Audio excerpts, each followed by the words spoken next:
എല്ലാവർക്കും നമ്മുടെ PYQ സെഷനിലേക്ക് സ്വാഗതം.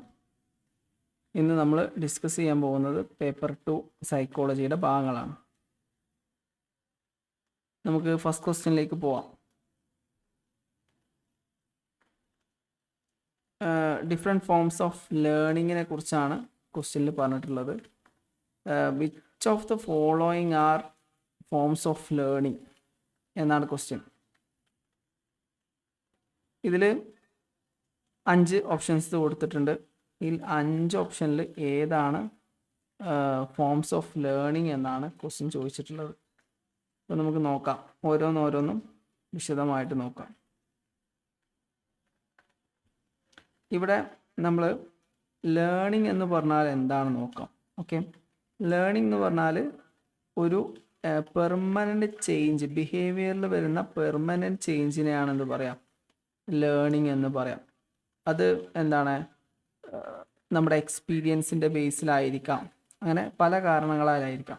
അപ്പോൾ ലേണിംഗ് എന്ന് പറഞ്ഞാൽ ജസ്റ്റ് ഒരു ഡെഫിനേഷൻ ഇവിടെ എഴുതി വെക്കാം കേട്ടോ.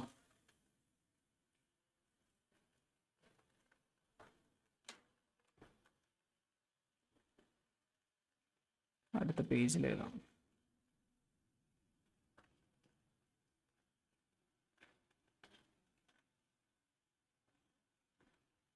Learning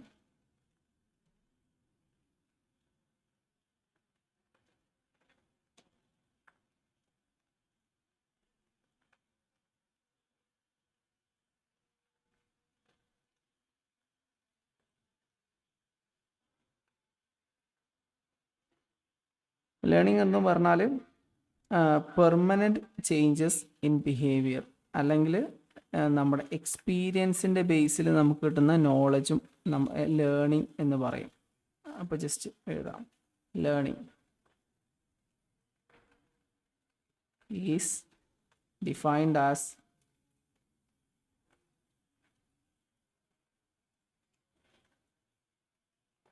A relatively permanent change in behavior.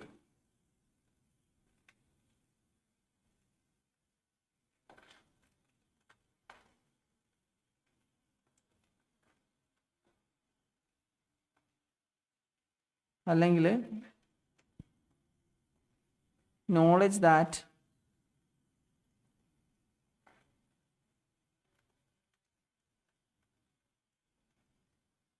occur as a result of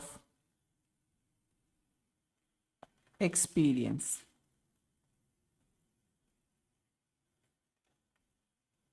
അപ്പോൾ ലേണിംഗ് രണ്ട് തരത്തിൽ സാധ്യമാവും. ഒന്ന്, നമുക്ക് ലേണിംഗ് എന്ന് പറഞ്ഞാൽ ശരിക്കും എന്താണ്, പെർമനൻ്റ് ചേഞ്ചസ് ഇൻ ബിഹേവിയറിനെയാണെന്ന് പറയാം ലേണിംഗ് എന്ന് പറയാം. ഇത് നമ്മുടെ എക്സ്പീരിയൻസിൻ്റെ ബേസിലായിരിക്കും സാധാരണ ഒരു വ്യക്തി എന്ത് ചെയ്യുന്നത്, പുതിയ കാര്യങ്ങൾ ലേൺ ചെയ്യുന്നത്. ഓക്കെ, ഇവിടെ നമ്മൾ 4 ഓപ്ഷൻസ് ആണ് ക്വസ്റ്റ്യൻ, 5 ഓപ്ഷനാണ് ക്വസ്റ്റ്യനിൽ കൊടുത്തിട്ടുള്ളത് അല്ലേ. Which of the following are forms of learning. Learning types of, ഇതിൽ താഴെ പറയുന്ന ക്വസ്റ്റ്യനിൽ ലേണിങ്ങിൻ്റെ ഫോംസ് ഏതൊക്കെയാണെന്നാണ് ക്വസ്റ്റ്യനിൽ ചോദിച്ചിട്ടുള്ളത്. അപ്പോൾ ഇതിൽ ഫസ്റ്റ് കൊടുത്തിട്ടുള്ളത് ക്ലാസിക്കൽ കണ്ടീഷനിങ് ആണ്, 2 ഓപ്പറൻ്റ് കണ്ടീഷനിങ് ആണ്, ഒബ്സർവേഷൻ ലേണിംഗ് ആണ്, ജനറ്റിക് ഇൻഹെറിറ്റൻസ് ആണ്, ഹാബിറ്റുവേഷൻ ആണ്. ഇങ്ങനെ 4 എണ്ണം കൊടുത്തിട്ടുണ്ട്, 5 എണ്ണം കൊടുത്തിട്ടുണ്ട്. ഇതിൽ ഏതാണ് ഫോംസ് ഓഫ് ലേണിംഗ് എന്നതാണ് നമുക്കിവിടെ ഡിസ്കസ് ചെയ്യാനുള്ളത്. ഇവിടെ നമ്മൾ മനസ്സിലാക്കേണ്ട കാര്യങ്ങൾ, നമ്മൾ ഫിസിക്കൽ ഗ്രോത്ത്, ബയോളജിക്കൽ മെച്യൂറേഷൻ, അതുപോലെ ജനറ്റിക് പ്രോഗ്രാമിംഗ് ഒന്നും എന്തല്ല, ലേണിംഗ് അല്ല. അത് നമ്മൾ ബയോളജിക്കലി ഉണ്ടാവുന്ന, ഫിസിക്കലി ഉണ്ടാവുന്ന ചേഞ്ചസ് ആണ്. ഓക്കെ, എന്ന് നമ്മൾ ആദ്യം മനസ്സിലാക്കി വെക്കാം. അപ്പോൾ ഇതിൽ ആൻസർ വരുന്നത് ശരിക്കും 4 എണ്ണമാണ്, എ, ബി, അതുപോലെ തന്നെ സി, ഇ. ഓരോന്നോരോന്ന് നമുക്ക് ഡിസ്കസ് ചെയ്യാം. ഈ 4ഉം വ്യത്യസ്ത തരത്തിലുള്ള ലേണിംഗ് ആണ്, ലേണിംഗ് രീതികളാണ്. നമുക്ക് ഓരോ തിയറികളും വിശദമായിട്ട് തന്നെ നോക്കാം. ഓക്കെ, ഫസ്റ്റ് നമുക്ക് ക്ലാസിക്കൽ കണ്ടീഷനിങ് എന്താണെന്ന് നോക്കാം. Classical conditioning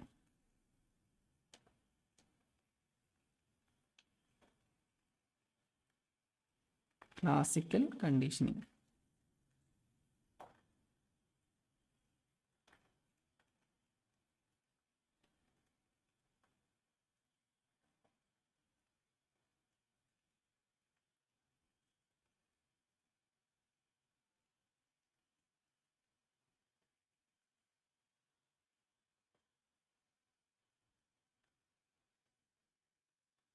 classical conditioning. ഇത് ക്ലാസിക്കൽ കണ്ടീഷനിങ് എന്ന് പറഞ്ഞാൽ ഓട്ടോമാറ്റിക്കായിട്ട് സംഭവിക്കുന്ന ഒരു തരത്തിലുള്ള ലേണിംഗ് രീതിയാണ്. നമ്മൾ രണ്ട് കാര്യങ്ങൾ ഒരുമിച്ച് ചെയ്യുന്ന സമയത്ത്, ഒരേ സമയത്ത് നമ്മൾ രണ്ട് കാര്യങ്ങൾ ഒരുമിച്ച് ചെയ്യുന്ന, രണ്ട് വ്യത്യസ്ത കാര്യങ്ങൾ ഒരേ സമയത്ത് ചെയ്യുമ്പോൾ ഈ രണ്ട് കാര്യങ്ങളും ഒരേ സമയത്ത് കണക്റ്റ് ആവുന്നതിന് ക്ലാസിക്കൽ കണ്ടീഷനിങ് എന്ന് പറയും. ഇതുമായി ബന്ധപ്പെട്ട് ഒരു സ്റ്റഡി നടന്നിട്ടുണ്ട്. പാവ്ലോൻ്റെ ഡോഗ് സ്റ്റഡിയാണ്. ഇവാൻ പാവ്ലോ എന്ന് പറഞ്ഞ ആളാണ് ഈ എക്സ്പെരിമെൻ്റ് എന്ത് ചെയ്തത്, കണ്ടക്ട് ചെയ്ത്. ഈ എക്സ്പെരിമെൻറ്റിലൂടെ പെട്ടെന്ന് നമുക്ക് എന്താണ് ഈ ക്ലാസിക്കൽ കണ്ടീഷനിങ് എന്ന് വ്യക്തമായിട്ട് മനസ്സിലാവും. ഈ പേര് ജസ്റ്റ് നോക്കിയേക്കുക, ഇവാൻ പാവ്ലോ.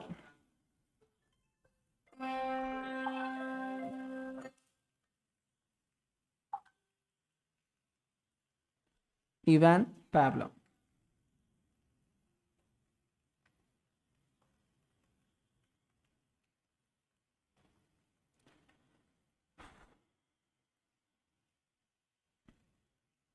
ഇദ്ദേഹം അപ്രതീക്ഷിതമായി നടത്തിയ ഒരു ഗവേഷണത്തിൻ്റെ ഭാഗമായിട്ടാണ് ഈ ക്ലാസിക്കൽ കണ്ടീഷനിങ് എന്ന കൺസെപ്റ്റ് ഡെവലപ്പ് ചെയ്തത്. ഓക്കെ, ഇദ്ദേഹം ഡോഗുകളിലുള്ള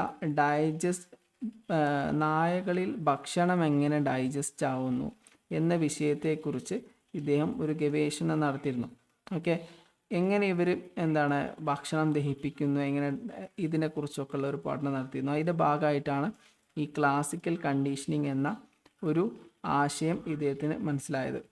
ഇദ്ദേഹം എന്ത് ചെയ്തു, നായയ്ക്ക് ഭക്ഷണം കൊടുത്തു. ഭക്ഷണം കൊടുക്കുന്ന സമയത്ത് എന്ത് ചെയ്തു, ഭക്ഷണം കാണുന്ന സമയത്ത് നായയുടെ വായിൽ എന്ത് ചെയ്തു, ഉമിനീര് വന്നു. അത് ആ വ്യക്തി ഒബ്സർവ് ചെയ്തു. ആര്? ഇവാൻ പാവ്ലോ ഒബ്സർവ് ചെയ്തു. ഇത് ശരിക്കും ഇത് പഠിച്ചെടുത്തൊരു ബിഹേവിയർ അല്ല. നായ ഭക്ഷണം കാണുന്ന സമയത്ത് നായയുടെ വായിൽ ഉമിനീര് വരുന്നത് ഒരു നോൺ ലേണിംഗ് രീതിയാണ്. അതായത് നായ പഠിച്ചെടുത്തതല്ല, ജന്മനാ ഉള്ള രീതിയാണ്. ഈ പാവ്ലോ എന്ത് ചെയ്തു, ഭക്ഷണം കൊടുക്കുന്നതിന് മുമ്പ് ഒരു ബെല്ലടിച്ചു. അങ്ങനെ അത് ഒരു നിശ്ചിത കാലം വരെ എന്ത് ചെയ്തു, നിശ്ചിത സമയം വരെ അദ്ദേഹം എന്ത് ചെയ്തു, റിപ്പീറ്റഡ് ആയിട്ട് തുടർന്നു. ബെല്ലടിച്ചിട്ട് ഭക്ഷണം കൊടുക്കുന്നു, ബെല്ലടിച്ചിട്ട് ഭക്ഷണം കൊടുക്കുന്നു. അങ്ങനെ പല തവണയായിട്ട് എന്ത് ചെയ്തു, ഇദ്ദേഹം ബെല്ലടിച്ചുകൊണ്ട് ഭക്ഷണം കൊടുത്തു. ഇതിന് ശേഷം സംഭവിച്ചത് എന്താണെന്ന് വെച്ചാൽ, എപ്പോൾ ബെല്ലടിക്കുന്ന സമയത്തും നായയുടെ വായിൽ ഉമിനീര് വരാൻ തുടങ്ങി. അപ്പോൾ രണ്ട് ഇവൻറ്റുകൾ, ഭക്ഷണം കൊടുക്കുന്ന സമയത്ത് ഭക്ഷണത്തോടൊപ്പം ഒരു ബെല്ലടിച്ചുകൊണ്ട് ഭക്ഷണം കൊടുക്കുന്ന സമയത്ത് ഈ ബെല്ലിൻ്റെ ശബ്ദം കേൾക്കുമ്പോഴേ എന്ത് ചെയ്യുന്നുണ്ട്, നായയ്ക്ക് വായിൽ ഉമിനീര് വരുന്നുണ്ട്. അപ്പോൾ ഈ രണ്ട് ബെല്ലും ഭക്ഷണവും തമ്മിൽ ഈ വ്യക്തി കണക്ട് ചെയ്യുകയും ഈ നായ കണക്ട് ചെയ്ത് മനസ്സിലാക്കുകയും ബെല്ല് അടിച്ചു കഴിഞ്ഞാൽ ഭക്ഷണം ലഭിക്കുമെന്ന് മനസ്സിലാക്കുകയും അതിൻ്റെ ഭാഗമായിട്ട് ബെല്ല് കേൾക്കുമ്പോൾ ഉമിനീര് വരികയും ചെയ്യുന്നു. അപ്പോൾ ഇതിനെ ക്ലാസിക്കൽ കണ്ടീഷനിങ് എന്നാണ് ഇദ്ദേഹം പറയുന്നത്. ഓക്കെ, ഇവിടെ ഈ തിയറി മനസ്സിലാകണമെങ്കിൽ 3-4 കാര്യങ്ങൾ വ്യക്തമായിട്ട് മനസ്സിലാക്കണം. ആദ്യം നമ്മൾ തിയറി എന്താണെന്ന് ജസ്റ്റ് ഒന്ന് ഇവിടെ എഴുതിയിടാം. എന്നതിന് ശേഷം നമുക്ക് എന്ത് ചെയ്യാം, ഇത് മനസ്സിലാക്കാം. നമ്മൾ പറഞ്ഞു, ഇറ്റ് ഒക്കർ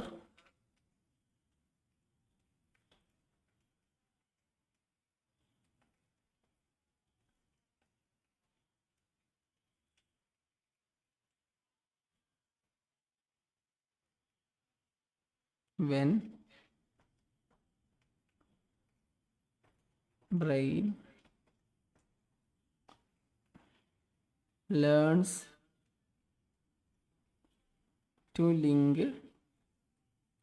ഈ ലൈന് ജസ്റ്റ് ഒന്ന് എഴുതി വെക്കുന്നത് നല്ലതായിരിക്കും. Link to completely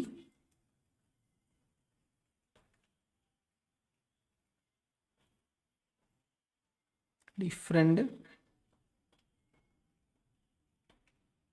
things together because they happens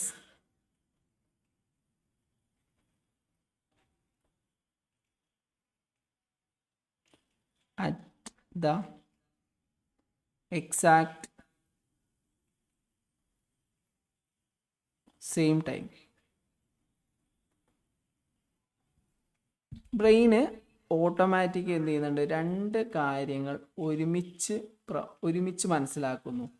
അതെന്തുകൊണ്ട്? ഒരേ സമയത്ത് രണ്ട് ഇവൻറ്റുകൾ നടക്കുന്ന സമയത്ത്, പല പ്രാവശ്യം ഒരു സമയത്ത് രണ്ട് ഇവൻറ്റുകൾ ഒരേ സമയത്ത് നടക്കുന്ന സമയത്ത് ബ്രെയിൻ എന്ത് ചെയ്യുന്നുണ്ട്, ഈ രണ്ട് ഇവൻറ്റുകളെയും ഒന്നിച്ച് മനസ്സിലാക്കുന്ന ഒരു പ്രക്രിയയാണെന്ന് പറയാം ക്ലാസിക്കൽ കണ്ടീഷനിങ് എന്ന് പറയുന്നത്. ഇവിടെ നമ്മൾ നായയുടെ ഉദാഹരണം പറഞ്ഞല്ലോ. നായക്ക് ഭക്ഷണം കൊടുക്കുന്ന സമയത്ത് ബെല്ലടിക്കുന്നു. ഭക്ഷണം കൊടുക്കുമ്പോൾ ബെല്ലടിക്കുന്നതിൽ നിന്ന് നായ എന്ത് മനസ്സിലാക്കുന്നു? ബെല്ലടിച്ചു കഴിഞ്ഞാൽ ഭക്ഷണം കിട്ടുമെന്ന് മനസ്സിലാക്കുന്നു. അപ്പോൾ രണ്ട് ഇവൻറ്റുകൾ, രണ്ട് തിങ്സ് ഒരേ സമയത്ത് നടക്കുന്ന സമയത്ത് രണ്ടും കണക്റ്റഡ് ആയിട്ട് മനസ്സിലാക്കുന്ന പ്രോസസ്സിനെയാണ് എന്ത് പറയാം, ക്ലാസിക്കൽ കണ്ടീഷനിങ് എന്ന് പറയാം. ഇതിൽ 4 കോമ്പണൻസ് ഉണ്ട് ഈ ക്ലാസിക്കൽ കണ്ടീഷനിങ്ങിൽ. Components of classical conditioning. ഒന്നാണ് unconditional stimulus. Unconditioned stimulus.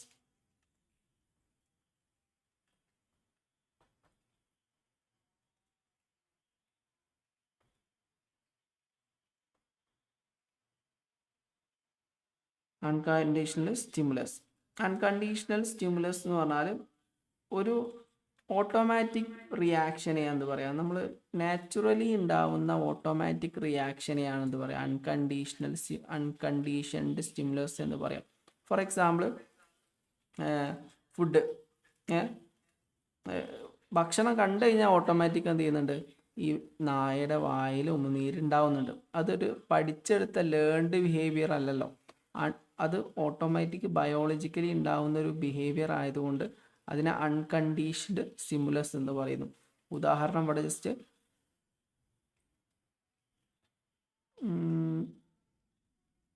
Food എന്ന് എഴുതാം. ഫുഡ്.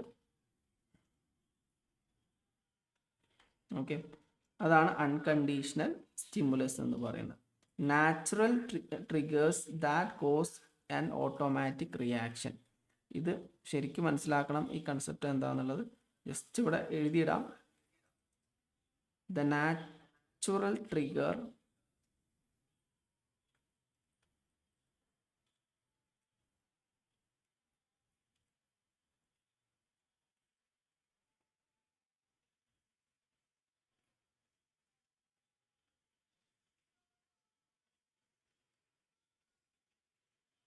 that caused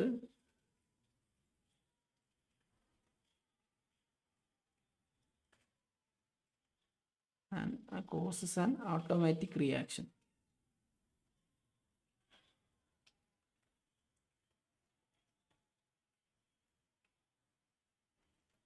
സാധാരണ ഒരു ഓട്ടോമാറ്റിക് റിയാക്ഷൻ ഉണ്ടാവുന്ന നാച്ചുറൽ ട്രിഗറിനെ എന്ത് പറയും? അൺകണ്ടീഷൻഡ് സ്റ്റിമുലസ് എന്ന് പറയും. ഇവിടെ ഫുഡാണ് എന്ത് നാച്ചുറൽ റിയാക്ഷൻ ഉണ്ടാക്കുന്ന അൺകണ്ടീഷണൽ സ്റ്റിമുലസ് എന്ന് പറയുന്നത്. അത് കാരണം എന്താണ്? ഫുഡ് കാണുന്ന സമയത്ത് ഈ നായയുടെ വായിൽ ഓട്ടോമാറ്റിക് എന്ത് ചെയ്യുന്നുണ്ട്? വെള്ളം ഊറുന്നുണ്ട്. ഇതൊരു ഓട്ടോമാറ്റിക് റിയാക്ഷൻ ആയതുകൊണ്ട് അൺകണ്ടീഷണൽ സ്റ്റിമുലസിനെ ഇവിടെ നമുക്ക് ഫുഡായിട്ട് കണക്കാക്കാം. രണ്ടാമത് അൺകണ്ടീഷൻഡ് റെസ്പോൺസ്.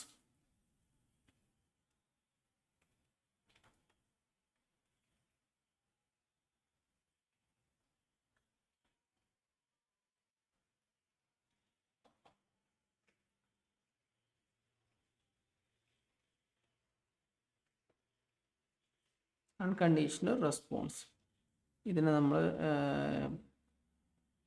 നമ്മൾ നേരത്തെ പറഞ്ഞല്ലോ അൺകണ്ടീഷണൽ സ്റ്റിമുലസ് എന്ന് പറയുന്നത്, അതായത് എന്ത് കാരണമാണോ ഈ റെസ്പോൺസ് ഉണ്ടാവുന്നത് അതിനെയാണ് എന്ത് പറയുക, അൺകണ്ടീഷണൽ സ്റ്റിമുലസ് എന്ന് പറയാം. ഈ അൺകണ്ടീഷണൽ സ്റ്റിമുലസ് കാരണം ഉണ്ടാവുന്ന റെസ്പോൺസിനെയാണ് എന്ത് പറയാം, അൺകണ്ടീഷണൽ റെസ്പോൺസ് എന്ന് പറയാം. ഉദാഹരണമായിട്ട് ഞാൻ നേരത്തെ പറഞ്ഞ ഉദാഹരണം എടുക്കുകയാണെങ്കിൽ, ഭക്ഷണം കാണുമ്പോൾ നായയുടെ വായിൽ വെള്ളം ഊറുന്നു. അപ്പോൾ വെള്ളം ഊറുന്നതിനാണ് എന്ത് പറയാം, ഡ്രൂളിംഗ് ഫോർ ഫുഡ്, അല്ലെങ്കിൽ വായിൽ ഉമിനീര് വരുന്നതിനെയാണ് എന്ത് പറയാം, അൺകണ്ടീഷണൽ റെസ്പോൺസ് എന്ന് പറയും. റെസ്പോൺസ് എന്ന് പറഞ്ഞാൽ, സ്റ്റിമുലസ് എന്ന് പറഞ്ഞാൽ നമുക്ക് എന്ത് കാണുമ്പോഴാണ് ഈ റെസ്പോൺസ് ഉണ്ടാവുന്നത് അതിനെ സ്റ്റിമുലസ് എന്ന് പറയും. എന്ത് സ്റ്റിമുലസ് കാരണമാണോ റെസ്പോൺസ് ഉണ്ടാവുന്നത് അതിനെ എന്ത് എഫക്റ്റ് ആണ് ഉണ്ടാവുന്നത് അതിനെ റെസ്പോൺസ് എന്ന് പറയും. അപ്പോൾ ഇവിടെ നമ്മൾ നായ ഭക്ഷണം കാണുന്ന സമയത്ത് ഉമിനീര് വരുന്നു. അപ്പോൾ ഉമിനീരാണെന്ത്, ഡ്രൂളിംഗ്, അതിനാണ്, അല്ലെങ്കിൽ സലൈവ ഡ്രൂളിംഗ് എന്ന് പറയും. ഇതിനെയാണ് എന്ത് പറയാം, അൺകണ്ടീഷണൽ റെസ്പോൺസ് എന്ന് പറയാം.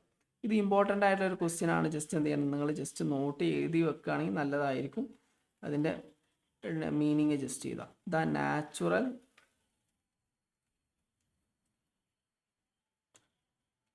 Automatic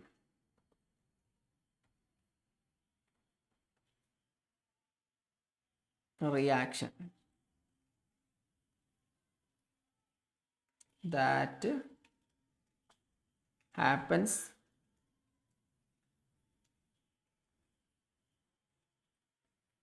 without thinking.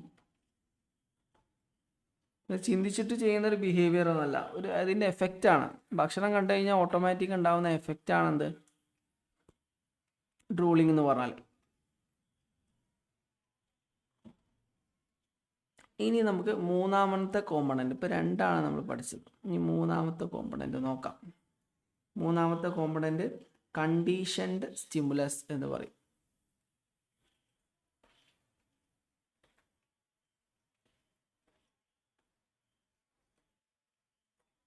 Conditioned stimulus എന്ന് പറഞ്ഞാൽ ആക്ച്വലി എന്ത് ചെയ്യുന്നില്ല, നിലവിൽ ഒരു പ്രത്യേക മീനിങ് ഒന്നും ഇല്ല, പക്ഷെ റിപ്പീറ്റഡ് ആയിട്ട് ഒരു ബിഹേവിയർ ഉണ്ടാകുന്ന സമയത്ത് ഇതിന് ബിഹേവിയർ രൂപപ്പെടുകയാണ് ചെയ്യുന്നത്. ഫോർ എക്സാമ്പിൾ, ബെല്ലടിച്ചു എന്ന് കരുതിയിട്ട് പ്രത്യേകിച്ച് ഒരു എഫക്റ്റ് ഒന്നും ആർക്കും ഉണ്ടാവില്ല, പക്ഷെ ബെല്ലടിച്ചിട്ട് ഭക്ഷണം കൊടുക്കുന്ന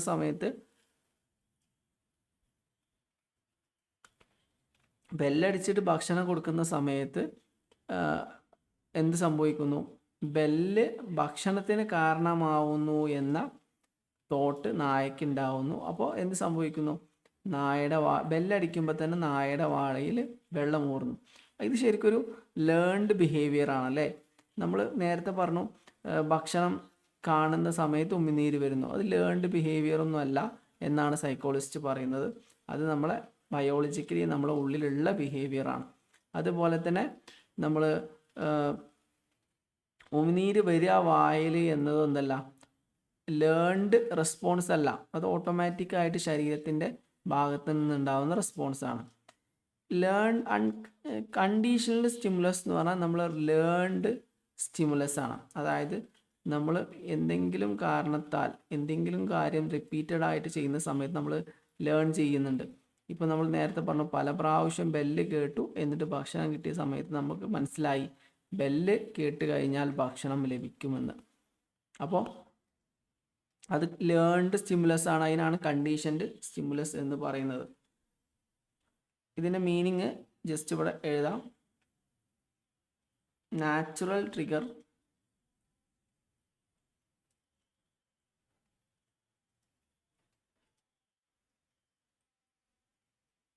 that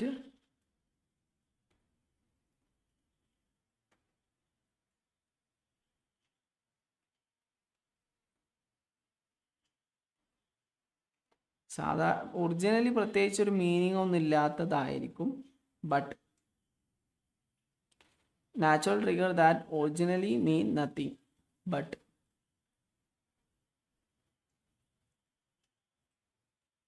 Now triggers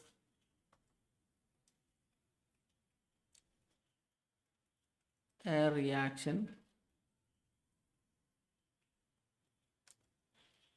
because it was paired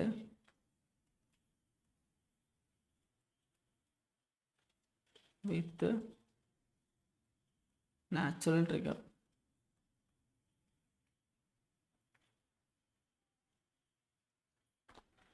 ഏതെങ്കിലും ഒരു നാച്ചുറൽ ട്രിഗർ, അതായത് അൺകണ്ടീഷണൽ സ്റ്റിമുലസിൻ്റെ ഒപ്പം കൂടിച്ചേരുമ്പോൾ കണ്ടീഷൻഡ് സ്റ്റിമുലസ് എന്ത് ചെയ്യുന്നുണ്ട്, അതിനൊരു മീനിങ് രൂപപ്പെടുന്നു.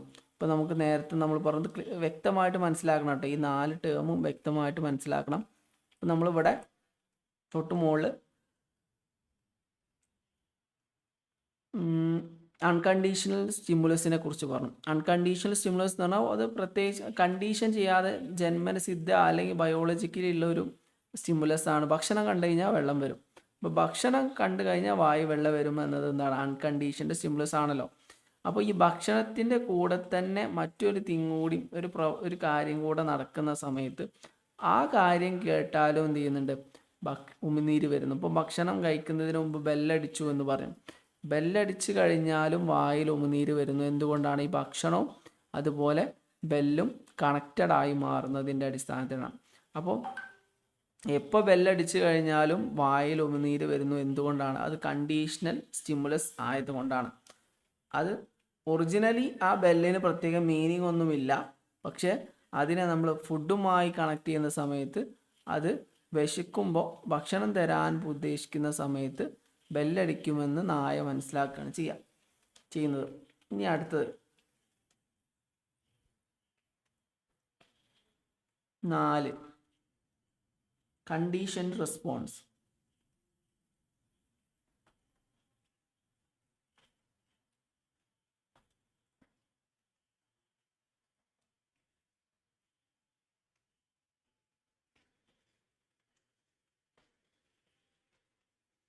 കണ്ടീഷൻഡ് റെസ്പോൺസ് എന്ന് പറഞ്ഞാൽ നമുക്കെന്നറിയാം, ഒരു പുതിയ ഒരു നമ്മൾ ലേൺഡ് റെസ്പോൺസിനെയാണ് എന്ത് പറയാം, കണ്ടീഷൻഡ് റെസ്പോൺസ് എന്ന് പറയാം. ശരിക്ക് നമ്മൾ എന്ത് ചെയ്യുന്നുണ്ട്, ബെല്ലടിച്ച് കഴിഞ്ഞാൽ വായിൽ വെള്ളം ഊറൊന്നുമില്ല, ശരിയല്ലേ? പക്ഷെ അത് നമ്മൾ കണ്ടീഷൻ ചെയ്തെടുക്കുകയാണ്. എങ്ങനെയാണ്? ഘട്ടം ഘട്ടമായിട്ട് ഓരോ സമയത്തും ഭക്ഷണം കൊടുക്കുന്ന സമയത്ത് ബെല്ലടിക്കുന്നു. അപ്പോൾ അങ്ങനെ ഭക്ഷണം കൊടുക്കുന്ന സമയത്ത് ബെല്ലടിക്കുന്ന സമയത്ത് ഈ വ്യക്തി എന്ത് ചെയ്യുന്നുണ്ട്, ഇത് മനസ്സിലാക്കിയെടുക്കുന്നു. ബെല്ലടിച്ച് കഴിഞ്ഞാൽ ഭക്ഷണം ലഭിക്കുമെന്ന് മനസ്സിലാക്കുന്നു. അതിനെ കണ്ടീഷൻഡ് റെസ്പോൺസ് എന്ന് പറയുന്നു. ജസ്റ്റ് അതിൻ്റെ ഒരു മീനിങ് ഇവിടെ എഴുതിയിടാം. The learned reaction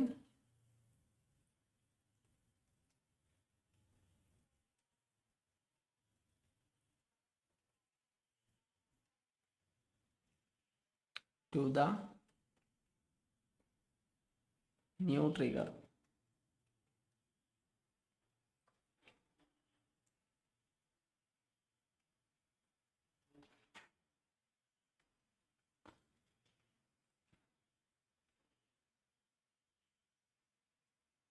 four example എന്താണ്, ബെല്ല് കേൾക്കുമ്പോൾ വായിൽ വെള്ളം ഊറുന്നു. ഭക്ഷണം കാണുമ്പോൾ വായിൽ വെള്ളം ഊറുന്നത് ശരിക്കും എന്തല്ല, അത് അൺകണ്ടീഷണൽ റെസ്പോൺസ് ആണ്. എന്താണ്, ബെല്ല് കേൾക്കുമ്പോൾ വായിൽ വെള്ളം ഊറുന്നത് കണ്ടീഷൻഡ് റെസ്പോൺസ് ആണ്. കാരണം അത് ലേൺഡ് ബിഹേവിയർ ആണ്, ഇൻബിൽഡ് ആയിട്ടുള്ളതല്ല. പക്ഷേ മറ്റേത് എന്താണ്, ഇൻബിൽഡ്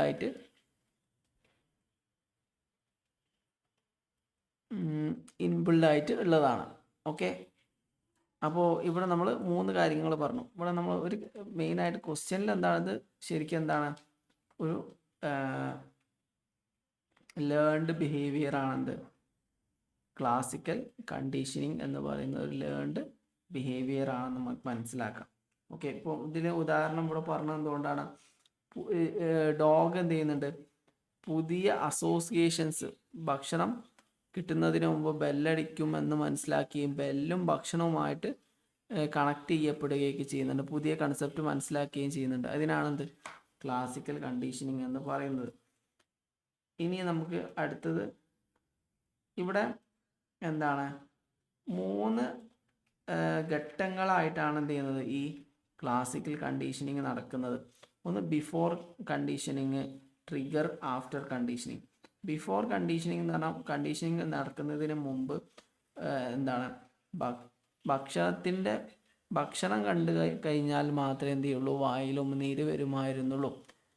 ഗവേഷണം കഴിഞ്ഞതിന് ശേഷം വിശദമായി പഠിച്ചതിന് ശേഷം അതിന് സമയമെടുത്ത് വിശദമായിട്ട് പഠിച്ചതിന് ശേഷം ഇദ്ദേഹത്തിന് മനസ്സിലായി എന്ത് ചെയ്യുന്നുണ്ട്, ഓരോ കാര്യങ്ങളും നമ്മൾ റിപ്പീറ്റഡായി ചെയ്യുന്ന സമയത്ത് അത് എന്ത് ചെയ്യുന്നുണ്ട്, ബ്രെയിന് അതുമായി ബന്ധപ്പെട്ട കണക്ഷൻസ് രൂപപ്പെടുത്താനും അത് പുതിയ ഒരു ആശയമാക്കിയ വ്യക്തി മനസ്സിലാക്കാനും സാധ്യതയുണ്ട് എന്ന് പഠനങ്ങൾ പറയുന്നു.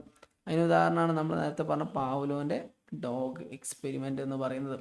പാവ്ലോവിൻ്റെ ഡോഗ് എക്സ്പെരിമെൻറ്റിൽ നോർമലി ഭക്ഷണം കൊടുത്തു കഴിഞ്ഞാൽ വായിൽ വെള്ളം ഊറുന്ന നായ, പക്ഷേ അത് കണ്ടീഷൻ ചെയ്തെടുത്തു. എങ്ങനെയാ? ഭക്ഷണം ബെല്ലടിക്കുന്ന സമയത്ത് ഭക്ഷണം കൊടുത്തുകൊണ്ട് കണ്ടീഷൻ ചെയ്തെടുത്തു. അങ്ങനെ വരുന്ന സമയത്ത് ബെല്ലടിക്കുമ്പോഴാണ് എന്ത് ചെയ്യുന്നത്, നായ ഭക്ഷണം കഴിക്കുന്നത്. അപ്പോൾ അത് ക്ലാസിക്കൽ കണ്ടീഷനിങ്. ഇനി നമുക്ക് അടുത്ത ടേമിലേക്ക് നമുക്ക് പോവാം. അടുത്താണ് operant conditioning.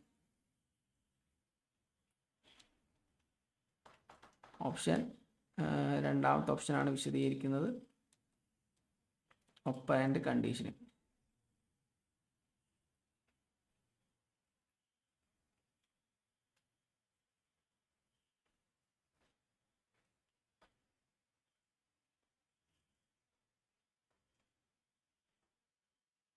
Operant conditioning. Operant conditioning എന്ന് പറഞ്ഞാൽ ക്ലാസിക്കൽ കണ്ടീഷനിങ് പോലെയല്ല. ഓപ്പറന്റ് കണ്ടീഷനിങ് എന്ന് പറഞ്ഞാൽ ശരിക്കും ഒരു വളണ്ടറി ചോയ്സാണ്. ചില കാര്യങ്ങൾ നമ്മൾ എന്ത് ചെയ്യുന്നുണ്ട്, അതുപോലെ അനുസരിക്കുന്നുണ്ട്. നമ്മൾ ഒരു പ്രവർത്തനം ചെയ്യുന്നതും ചെയ്യാതിരിക്കുന്നതും റിവാർഡ് ആൻഡ് പണിഷ്മെൻറ്റിൻ്റെ ബേസിലാണെന്നാണ് ഓപ്പറന്റ് കണ്ടീഷനിങ് എന്ന് പറയുന്നത്. അതെന്താണ്, ശരിക്ക് ഒരു വ്യക്തിയുടെ വളണ്ടറി ചോയ്സാണ്. ചില കാര്യങ്ങൾ ഒരു വ്യക്തി ചെയ്യുകയും മറ്റ് കാര്യങ്ങൾ ചില വ്യക്തികൾ ചെയ്യാതിരിക്കുകയും ചെയ്യുന്നു. എന്തിൻ്റെ ബേസിലാണ്? റിവാർഡും പണിഷ്മെൻറ്റിൻ്റെ ബേസിലാണ്. ഫോർ എക്സാമ്പിൾ, പരീക്ഷയാണ്, നെറ്റ് എക്സാമാണ്. പരീക്ഷയാണ് 29-ാം തീയതി. അപ്പോൾ നിങ്ങളെല്ലാവരും പഠിക്കാൻ വേണ്ടി പ്രിപ്പയർ ചെയ്യുകയാണ്. ഒരാൾ മാത്രം പഠിക്കുന്നില്ല. അപ്പോൾ പാരൻസ് പറഞ്ഞു, എന്താ നിങ്ങൾ പഠിക്കാത്തത്, പഠിച്ചു കഴിഞ്ഞാൽ ഒരു സമ്മാനമായി തരാമെന്ന് പറഞ്ഞു. അപ്പോൾ ഇതെന്താണ്, ഒരു റിവാർഡാണല്ലോ അല്ലേ. അപ്പോൾ പരീക്ഷയ്ക്ക് നന്നായി പഠിക്കുകയും നല്ല റാങ്കോട് കൂടി പാസ്സാവുകയും ചെയ്തു. മിഠായി അല്ലെങ്കിൽ കേക്ക് വാങ്ങിക്കൊടുത്തു. ഇത് എന്തിന് കാരണമാവുന്നു? ഇനിയും റിപ്പീറ്റഡായിട്ട് ഈ ബിഹേവിയർ ഉണ്ടാവാൻ ആ വ്യക്തിയിൽ നിന്ന് കാരണമാവുന്നു. ഇതിന് 2 കോമ്പണൻറ്റുകളാണുള്ളത്, 2 മെയിൻ ടൂളുകളാണുള്ളത്, അല്ലെങ്കിൽ കോമ്പണൻറ്റുകളാണുള്ളത്. ഒന്ന് റീഇൻഫോഴ്സ്മെൻ്റ് ആണ്, മറ്റൊന്ന് പണിഷ്മെൻ്റ് ആണ്. അപ്പോൾ റീഇൻഫോഴ്സ്മെൻറ്റ് എന്ന് പറഞ്ഞാൽ ഇവിടെ നമ്മൾ ഇത് ആരാണ് ഡെവലപ്പ് ചെയ്തതെന്ന് പറയാൻ മറന്നുപോയി. BF സ്കിന്നറാണ് ഇത് ഡെവലപ്പ് ചെയ്തത്. BF Skinner.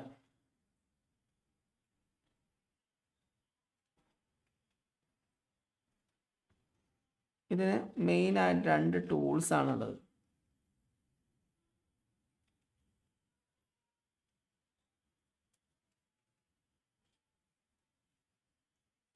ഇവിടെ റിവാർഡ് ആൻഡ് പണിഷ്മെൻ്റ് ആണ് പ്രധാനപ്പെട്ടത് കേട്ടോ.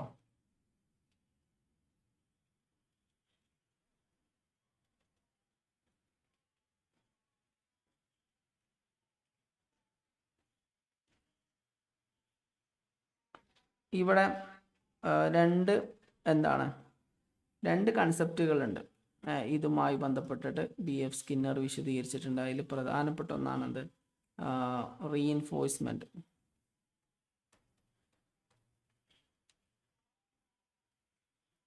രണ്ടാമത്തത്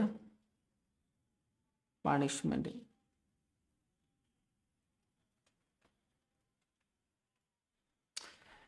റീഇൻഫോഴ്സ്മെൻറ്റ് എന്ന് പറഞ്ഞാൽ എന്തെങ്കിലും റിവാർഡ് കിട്ടുന്ന സമയത്ത് നമുക്ക് എന്ത് ചെയ്യുന്നുണ്ട്, നമ്മളത് വീണ്ടും വീണ്ടും ചെയ്യാൻ സാധ്യത ഉണ്ട്, നമുക്ക് ടെൻഡൻസി ഉണ്ട്. ഫോർ എക്സാമ്പിൾ, ഞാൻ നന്നായി ക്ലാസ്സിൽ പഠിക്കുന്ന ആളാണ്. അപ്പോൾ എല്ലാ പ്രാവശ്യവും ക്ലാസ്സിൽ പഠിക്കുന്ന സമയത്ത് പാരൻസിനെയും ടീച്ചേഴ്സിനെയും എല്ലാവരെയും വിളിച്ചു കൊടുത്തിട്ട് ഒരുത്തിയിട്ട് വലിയൊരു സമ്മാനം പഠിക്കുന്ന കുട്ടികൾക്ക് കൊടുക്കാറുണ്ട്. അപ്പോൾ അങ്ങനെ വരുന്ന സമയത്ത് ആ വ്യക്തിക്ക് എന്താണ് ഇപ്പോൾ ഒരു 10,000 രൂപയോ 20,000 രൂപയോ ക്യാഷ് പ്രൈസ് ഒക്കെ കോളേജിൽ നിന്ന് കിട്ടി. അങ്ങനെ കിട്ടിക്കഴിഞ്ഞാൽ എന്ത് ചെയ്യുന്നു, ആ ബിഹേവിയർ വീണ്ടും ആ വ്യക്തിയുടെ ഭാഗത്ത് നിന്ന് ഉണ്ടാവും അല്ലേ. അതിന് റീഇൻഫോഴ്സ്മെൻ്റ് എന്ന് പറയാം. ഓക്കെ. പണിഷ്മെൻ്റ് എന്ന് പറഞ്ഞാൽ നമ്മൾ എന്താണ്, ഫോർ എക്സാമ്പിൾ ഇപ്പോൾ നമുക്ക് പറയാം, ഇപ്പോൾ ഞാനൊരു കാര്യം സിമ്പിളായിട്ട് പറയുകയാണെങ്കിൽ ഞാനൊരു കാര്യം ചെയ്തു, അതിൻ്റെ അനന്തരഫലം വളരെ മോശമായിരുന്നു. അപ്പോൾ പിന്നെ ഞാൻ എന്ത് ചെയ്യൂല, അത് ചെയ്യൂല. ഫോർ എക്സാമ്പിൾ പറയാണ്, ഞാൻ എന്താണ് എൻ്റെ പരീക്ഷയുടെ മാർക്ക്, ഓക്കെ, പരീക്ഷയുടെ മാർക്ക് തന്നെ എടുക്കാം. പരീക്ഷയുടെ മാർക്ക് ഞാൻ നന്നായി പഠിച്ചിട്ടുണ്ടായിരുന്നു, പക്ഷേ പരീക്ഷയ്ക്ക് വന്ന സമയത്ത് 0 മാർക്കാണ്. അപ്പോൾ അത് എന്ത് ചെയ്യുന്നുണ്ട്, അതിന് അങ്ങനെ മാർക്ക് കുറയാൻ കാരണം സോഷ്യൽ മീഡിയ ആണ് എന്ന് ഞാൻ മനസ്സിലാക്കി. സോഷ്യൽ മീഡിയ ഉപയോഗിക്കുന്നത് കൊണ്ട് തന്നെ ഫുൾ ടൈം സോഷ്യൽ മീഡിയയിലായതുകൊണ്ട് തന്നെ പഠിക്കാനുള്ള സമയം കിട്ടിയില്ല. അപ്പോൾ ഞാൻ വ്യക്തി എന്ത് ചെയ്തു, ഫെയിലായി എന്ന് മനസ്സിലാക്കി. അപ്പോൾ ഇതിൽ നിന്ന് നമ്മൾ പണിഷ്മെൻ്റ് എന്നുകൊണ്ട് ഉദ്ദേശിക്കുന്നത് ഒരു നെഗറ്റീവ് ബിഹേവിയറുമാണ്. റീഇൻഫോഴ്സ്മെൻ്റ് എന്ന് പറഞ്ഞാൽ പോസിറ്റീവ് ബിഹേവിയറാണ്. റീഇൻഫോഴ്സ്മെൻ്റ് എന്ന് പറഞ്ഞാൽ അത് ചെയ്യുന്നതിലൂടെ എന്ത് ചെയ്യുന്നുണ്ട്, അത് റിവാർഡാണ്. ആ റിവാർഡ് കിട്ടുന്നതിലൂടെ ആ വ്യക്തി വീണ്ടും ആ കാര്യം റിപ്പീറ്റഡ് ആയിട്ട് ചെയ്യാനുള്ള സാധ്യത കൂടുതലാണ് എന്ന് റിവാർഡ് കൊണ്ട് റീഇൻഫോഴ്സ്മെൻ്റ് കൊണ്ട് മനസ്സിലാക്കാം. പണിഷ്മെൻ്റ് എന്ന് പറഞ്ഞാൽ ഒരു നെഗറ്റീവായിട്ടുള്ളൊരു ബിഹേവിയർ ഒരു വ്യക്തിയുടെ ഭാഗത്ത് നിന്ന് ഉണ്ടായിക്കഴിഞ്ഞാൽ ആ വ്യക്തിയെ സൊസൈറ്റിയിൽ നിന്ന് എന്ത് ചെയ്യുന്നുണ്ട്, മാറ്റി നിർത്തപ്പെടുന്നുണ്ട്, പണിഷ്മെൻ്റ് കൊടുക്കുന്നുണ്ട്. ഇതിനെ എന്ത് പറയും, പണിഷ്മെൻ്റ് എന്നും പറയും. ഇതും ഒരു തരത്തിലുള്ള എന്താണ്, ലേണിംഗ് ആണ്. ഓക്കെ, നമുക്ക് നോക്കാം, അടുത്തത് നോക്കാം.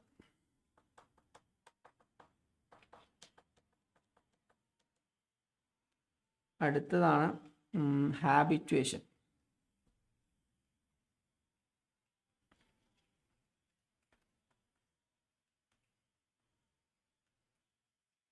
ഹാബിറ്റുവേഷൻ എന്ന് പറഞ്ഞാൽ നമ്മൾ റിപ്പീറ്റഡ് ആയിട്ട് ഒരു കാര്യം കേൾക്കുന്ന സമയത്ത് നമ്മളെ ബ്രെയിനിൻ്റെ ഒരു ടെൻഡൻസി ഉണ്ട്, അതിൻ്റെ ആ ശബ്ദം പൂർണ്ണമായിട്ട് നമ്മളെ ബ്രെയിനിൽ നിന്ന് നീക്കി കൊടുക്കുക എന്നുള്ളത് ഒരു ടെൻഡൻസിയാണ്.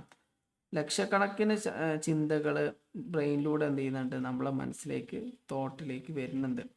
അപ്പം ചില സാഹചര്യങ്ങളിൽ ചില ചോദ്യങ്ങൾ, ചില ടോപ്പിക്കുകൾ മാറ്റി നിർത്തേണ്ടി വന്നിട്ടുണ്ടാവും, ഡിസ്ട്രിബ്യൂട്ട് ചെയ്യാൻ മറന്നിട്ടുണ്ടാവും, അങ്ങനെ പല സാഹചര്യങ്ങളുണ്ടാവാം. ഓക്കെ, ഇപ്പം റിപ്പീറ്റഡ് ആയിട്ട് ഒരു ഇവൻ്റ് ഇങ്ങനെ നടന്നുകൊണ്ടിരിക്കുകയാണ്, അല്ലെങ്കിൽ ഒന്നുമില്ല, സിമ്പിളായിട്ട് പറയുകയാണെങ്കിൽ ഞാൻ എന്താണ് ഒരു കിലോ അരി വാങ്ങി. ഓക്കെ, 1 കിലോ അരി അല്ലെങ്കിൽ വേണ്ട, 1 കിലോ അരി വാങ്ങാൻ വേണ്ടിയിട്ട് ഞാൻ കടയിൽ പോവുകയാണ്.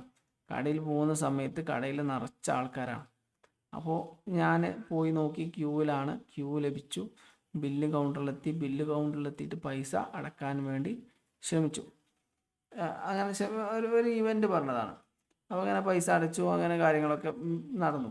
അപ്പോൾ ഇവിടെ ഒരു ഫാന് ഇട്ടിട്ടുണ്ട്, അല്ലെങ്കിൽ ഫാൻ ഇട്ടിട്ടുണ്ട്. ഫാനിൻ്റെ സൗണ്ട് ഇങ്ങനെ ചെറുതായിട്ട് Crick Crick Crick Crick Crick എന്ന് പറഞ്ഞ സൗണ്ട് ഇങ്ങനെ വന്നുകൊണ്ടിരിക്കുന്നുണ്ട് റൂമിലേക്ക് വന്ന സമയത്ത്.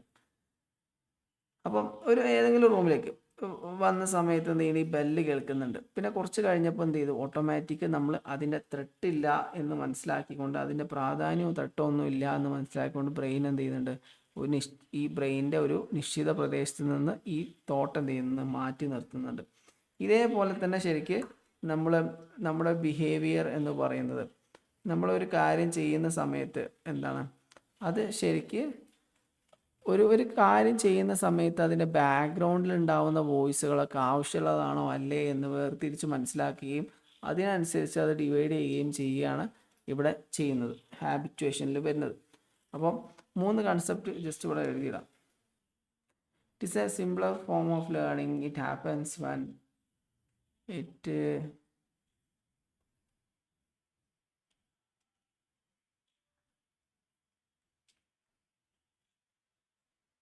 it happens when your brain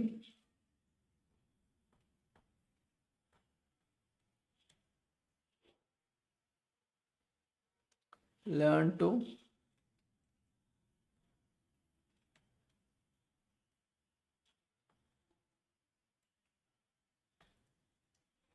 learn to tune out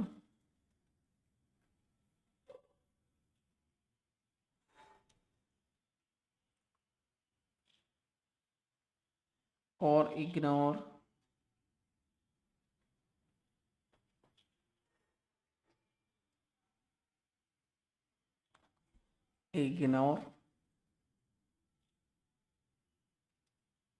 a repetitive stimulus.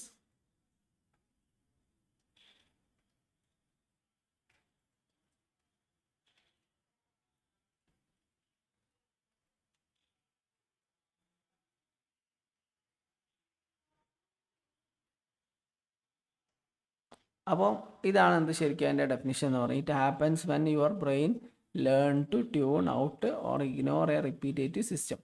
നമ്മൾ റിപ്പീറ്റഡ് ആയിട്ട് ഇങ്ങനെ ഒരു കാര്യം ഇങ്ങനെ കേട്ടുകൊണ്ടിരിക്കുകയാണ്, ഓട്ടോമാറ്റിക് നമ്മളത് ശ്രദ്ധ നമ്മളതിൽ നിന്ന് മാറിപ്പോകുന്നുണ്ട്. ഫോർ എക്സാമ്പിൾ നമ്മൾ ഇരിക്കുന്ന റൂമിൽ ഫാൻ ചെറുതായിട്ട് ടിക് ടിക് ടിക് എന്ന് പറഞ്ഞ സൗണ്ടുകൾ ഇങ്ങനെ കാണിക്കുന്നുണ്ട്. അപ്പോൾ ഞാൻ ഒന്ന് മാറി നിന്ന് നോക്കുന്ന സമയത്ത് നമുക്ക് എന്ത് ചെയ്യാൻ പറ്റും, അത്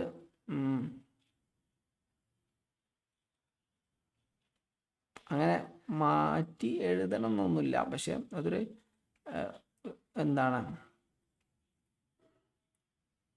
അത് നമ്മൾ എന്ത് ചെയ്യണം. ഇപ്പോൾ നമ്മൾ റിപ്പീറ്റേറ്റീവായിട്ട് ഈ നമ്മൾ മറ്റൊരു ഉദാഹരണം പറയാം, അപ്പോൾ കുറച്ചും കൂടെ വ്യക്തമായിട്ട് മനസ്സിലാവും.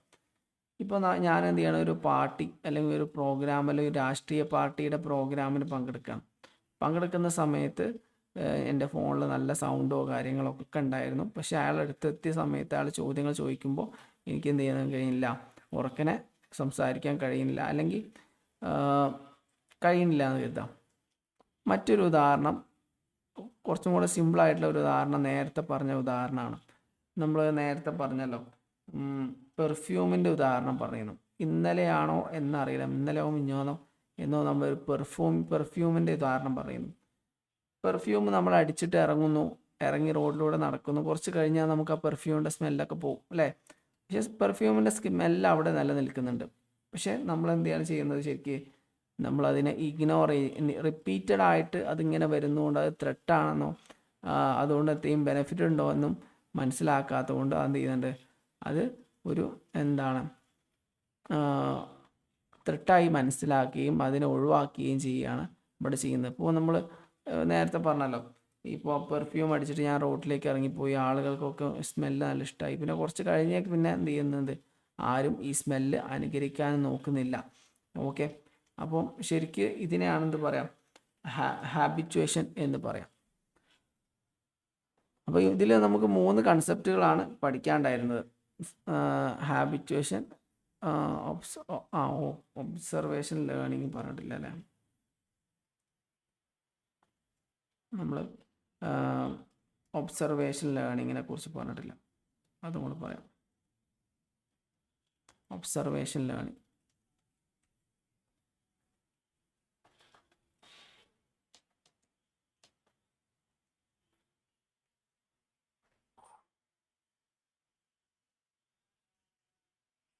ഇതൊരു ലേണിംഗ് മെത്തേഡ് തന്നെയാണ്. നമ്മൾ ഒരു കാര്യം കണ്ടിട്ട് എന്ത് ചെയ്യാനാണ്, നമ്മൾ പഠിച്ചെടുക്കുകയാണ്. ഇതിൻ്റെ പ്രധാനപ്പെട്ട ഒരു തിങ്കറാണ് ആൽബർട്ട് ബെൻഡൂര.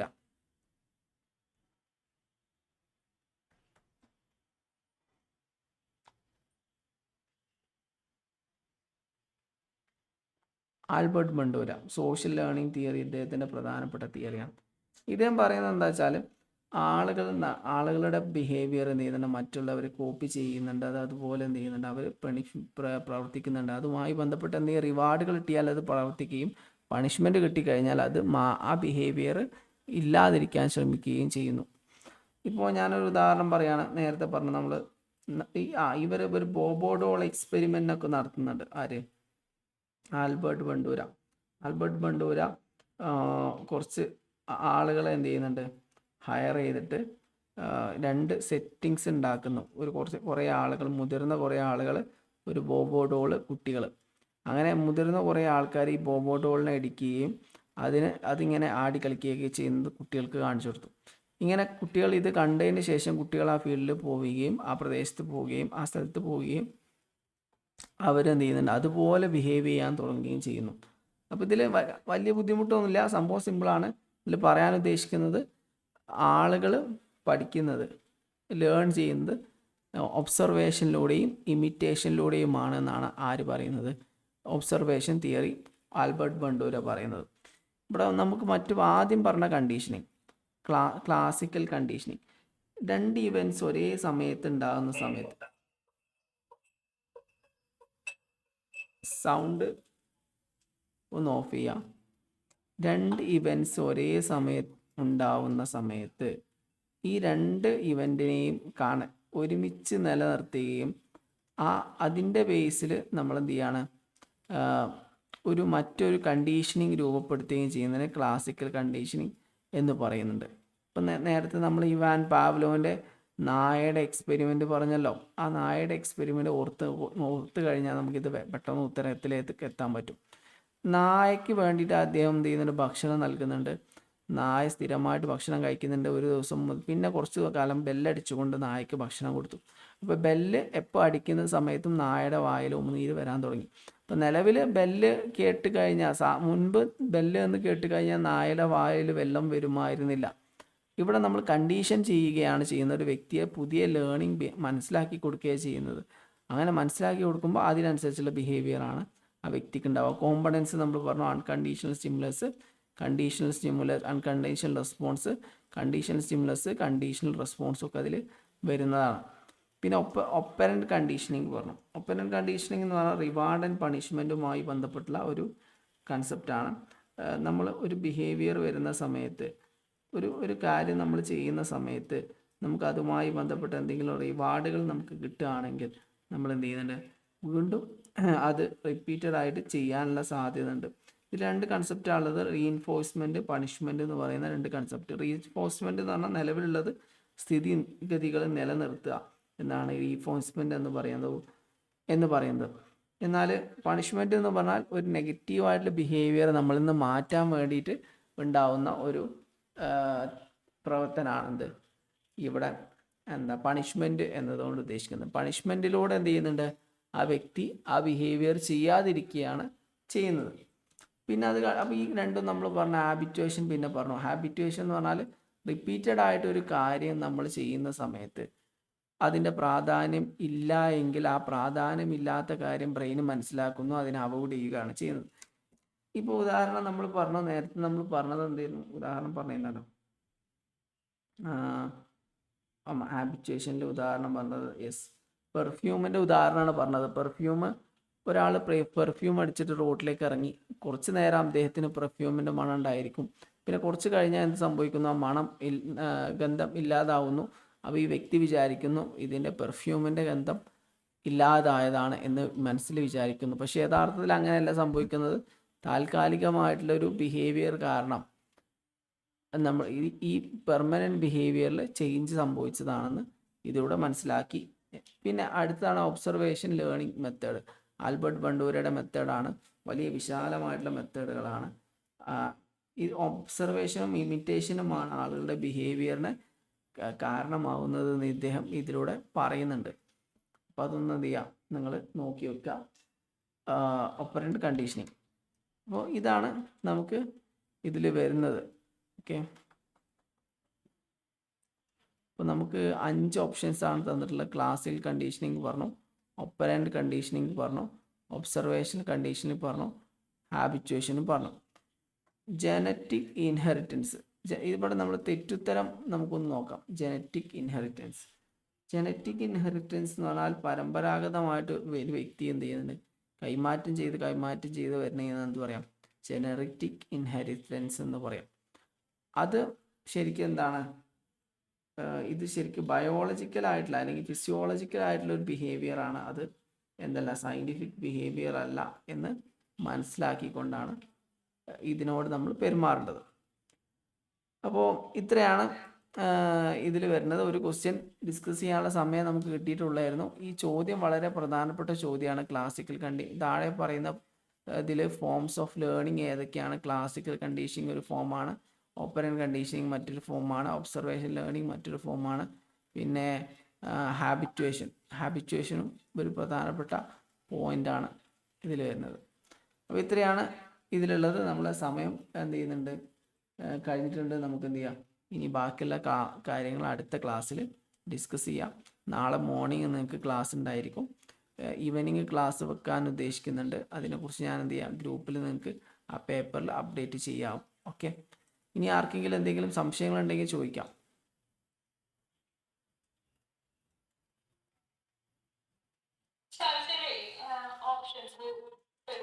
ആ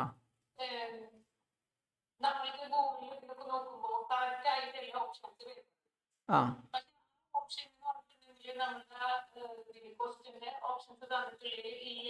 ആ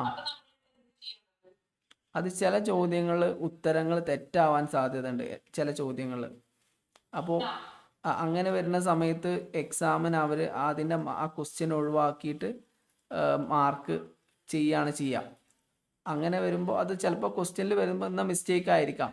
എക്സാം നിങ്ങൾ പ്രീവിയസ് ഇയർ ക്വസ്റ്റ്യൻ പേപ്പറാണ് റെഫർ ചെയ്യണതെങ്കിൽ അങ്ങനെ ചിലപ്പോൾ സംഭവിക്കാറുണ്ട്. ചിലപ്പോൾ ചില തെറ്റുത്തരങ്ങൾ വരാറുണ്ട്, ചില ഓപ്ഷൻസ് അതിൽ വരാതിരിക്കാറുണ്ട്. അങ്ങനെ വരുന്ന സമയത്ത് അതിനനുസരിച്ചുള്ള മാർക്ക് അവരെന്ത് ചെയ്യാണ്, ആഡ് ചെയ്യാണ് ചെയ്യുക. ഓക്കെ, അങ്ങനെയുള്ള ക്വസ്റ്റ്യൻസ് ആ ക്വസ്റ്റ്യൻ ഒഴിവാക്കിയിട്ട് ആ പെർസെൻറ്റേജിലേക്ക് കൺവേർട്ട് ചെയ്യാം. ഇപ്പോൾ 100 ചോദ്യമുള്ളത് 99 ചോദ്യമാക്കിയിട്ട് അത് 100% തന്നെ എന്ത് ചെയ്യും, കൺവേർട്ട് ചെയ്യാണ് ചെയ്യുക. ആ ഓക്കെ. ആ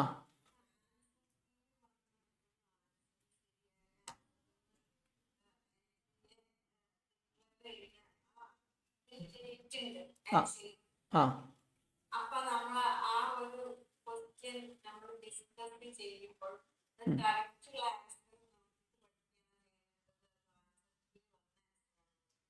അത് നമ്മൾ പഠിക്കുന്ന സമയത്ത് ആ തിയറി, ഒരു ടോപ്പിക്ക് പഠിക്കുമ്പോൾ ആ ടോപ്പിക്ക് അതിൻ്റെ തിയറി എല്ലാം വിശദമായിട്ട് മനസ്സിലാക്കണം വേണ്ട. ആൻസർ കീ നോക്കിയിട്ടല്ല വായിക്കേണ്ടത്, ആ തിയറി എന്താണെന്നും അതിൻ്റെ കൺസെപ്റ്റ് എന്താണെന്നും വിശദീകരിച്ചിട്ടാണ് മനസ്സിലാക്കേണ്ടത്. പിന്നെ ആൻസർ കീ ശരി തന്നെ ആയിരിക്കുമല്ലോ. അപ്പോൾ പിന്നെ നമുക്കത് ഉത്തരം മാത്രമാണ് അറിയേണ്ടതെങ്കിൽ ആൻസർ കീ നോക്കുക, ഉത്തരമല്ല.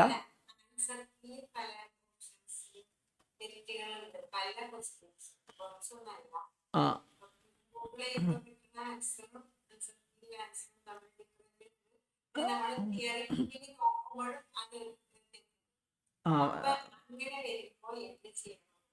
അത് ആൻസർ കീ ഇപ്പോൾ ഇറക്കാറുണ്ടോ NTA?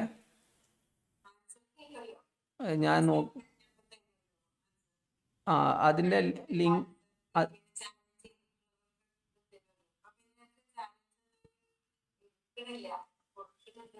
ഓക്കെ, ഞാൻ സൈറ്റിൽ നോക്കിയ സമയത്ത് ആൻസർ കീ ഒന്നും കാണുന്നില്ലായിരുന്നു, അതാണ് ജസ്റ്റ് ഞാൻ ചോദിച്ചത്.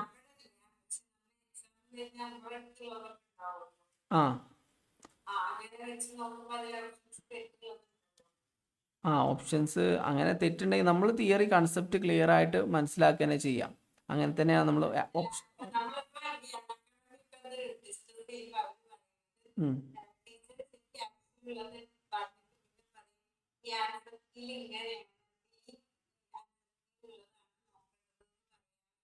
Okay okay.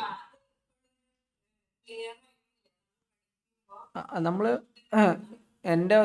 നമ്മൾ മനസ്സിലാക്കണം, നമ്മൾ കൺസെപ്റ്റ് ക്ലിയർ ആവുകയാണ് വേണ്ടത്. ആൻസർ കീ പല പ്രാവശ്യം ഒരു ക്വസ്റ്റ്യൻ വന്നു കഴിഞ്ഞാൽ പിന്നെ ആ ക്വസ്റ്റ്യൻ വരാൻ സാധ്യത വളരെ കുറവാണ്. അപ്പോൾ നമ്മൾ ആൻസർ കീ വെച്ച് ഇപ്പോൾ PSC ഒക്കെ ആണെങ്കിൽ, അല്ലെങ്കിൽ നമ്മൾ മറ്റേതെങ്കിലും എക്സാം ആണെങ്കിൽ ക്വസ്റ്റ്യൻ ബാങ്ക് ആയിരിക്കും, അതിൽ നിന്ന് ഇങ്ങനെ ക്വസ്റ്റ്യൻസ് റിപ്പീറ്റഡ് ആയിട്ട് വരും. പക്ഷെ നെറ്റിൻ്റെ എക്സാം ഒരിക്കലും റിപ്പീറ്റഡ് വരാൻ സാധ്യതയില്ല. അതുകൊണ്ട് നമ്മൾ ആ ആൻസർ കീയിലുള്ള ആൻസർ അതുപോലെ പഠിച്ചു പോയി കഴിഞ്ഞാൽ ചിലപ്പോൾ നമുക്ക് ഉത്തരം